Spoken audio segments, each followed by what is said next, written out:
Howdy! The contest is about halfway complete, so let's peek at what's been happening. A checkpoint, as it were. A place to kind of look back to when the things really start to heat up. So let's start by looking at the cutoffs for the individual and team events. Even with bonuses that, for the most part, really haven't pushed the scores higher, things have been ramping up quite consistently. This period's bonuses are to blame for what's expected to be a spike in scores, as the first of the more TAD bonuses has emerged at a rather late stage. That means there's still 2 of the double ones, 1 for each contest, as well as 1 more of the 50% TAD boosts kind of waiting and hiding. Will we see more of them? Speaking of bonuses, are you interested in the win percentages of each one that has been on offer so far? Well, here's what was offered to each event, and which one stood out as won the most and the least by the active members. First, looking at the solo bonuses, the first one drawn was one that required a particular playstyle, and for week 1 of the new event this year, it was probably too big of an ask. Whole Game Club was the least popular so far, with only 7.89% of the surviving members winning it. Ending with the gamer sport, a multiple of 1,000, was more effort than many probably wanted to put in at that early of a stage in this event. The most popular one was also arguably the easiest one we've offered so far. The Power of 3 was won by 78.03% of active members, and it asked everyone to unlock an achievement with either the number 3 or the word 3 anywhere in it. Kind of a little wonder as to why that one was so popular. Let's take a look at the bonuses again. Let's see. We've got team side now. The first one drawn on the team side was also quite a bit of an ask. Probably more so than actually ending with a specific gamer score amount. This one wanted all 3 teammates to unlock at least 20 achievements that started with the letter M. Granted, there's tons of achievements that start with the letter M, but again, for a first period bonus, this probably came up a little too early. So unfortunately, apathy kind of took its toll, with only 9.06% of active members earning it. You'll have that. On the other hand, there have been quite a few that were relatively well received, but so far the best was one offered in period 3, which was actually pretty complicated. Oddly enough, it required a little communication and no last-minute scoring with at least some planning on the effort of the teams. The Prime Time bonus asked teams to end their period with the achievement total being a prime number. I mean, not terribly hard to do, but again, if you're trying to score late last minute, it could be a difficult thing to kind of get to that next number you need.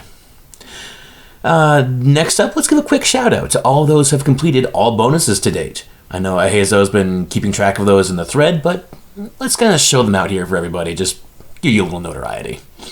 Here's the list for solo, and a very short list for team, thanks to a mail call. Sorry. Well, bonuses are not the only thing we offer in this contest. There's also weekly badges that can be earned for taking your gaming to the extremes. I'll flash the numbers on screen quickly. No, not that kind. But just want to mention that there's a special award for earning at least one of each badge. The Full House Award. Not many people have pulled it off. In fact, no individuals have earned this yet, but there's a couple that are close. Hopefully soon we'll see someone pull that off. On the team side, 2 teams now have actually done this. One of them being Bears Can't Score, and the other Vicious and Delicious. Unfortunately, we did lose the Delicious team last period. They were delicious. Well, let's take a moment to acknowledge the top 20 of each event. So here's the contestants that have put in the most work on the leaderboard so far. Not necessarily preloading, which is something that we'll explain, I guess, in a little bit. Preloading is one of those things where you get everything kind of ready to pop the achievement, but not all the way. You don't actually pop it. It's kind of the big meta for GTASC, unfortunately. But as far as these stats are concerned, we're only looking at the people that made the leaderboard, put those points onto the leaderboard. So the top 20 of those members for solo, as well as the teams. And we don't want to leave the teams out themselves, so here's also the top 20 scoring teams overall. Well, speaking about drama, thankfully it's been pretty light this year, and I want to thank all of you for that. Most of the DQs were actually in jest, as opposed to an issue with rules. And since this contest is apparently only half the fun, the other half is memes. A few decided to make a little bit of history for themselves in a different way. Well, there was this trio, and now it's happening again. We have yet another voluntary DQ for the memes, for the lols. Here we go. The reasoning for this is probably more than I can explain in the short video, so I'm going to link to a few blogs on TA, one from Noth as well as one from Survivalist. They are the two that kind of have the most fun, shall we say. And if I can figure out how to use these cards things, because I am not a YouTube maker usually, I will see if I can get a link to Danny's amazing GTASC Lore song, because if you haven't heard it, you gotta hear it. It's the lore. So, beyond all that, keep your hooves on your controllers, and let's bust out some utterly amazing stuff. Come on, guys, you can do it.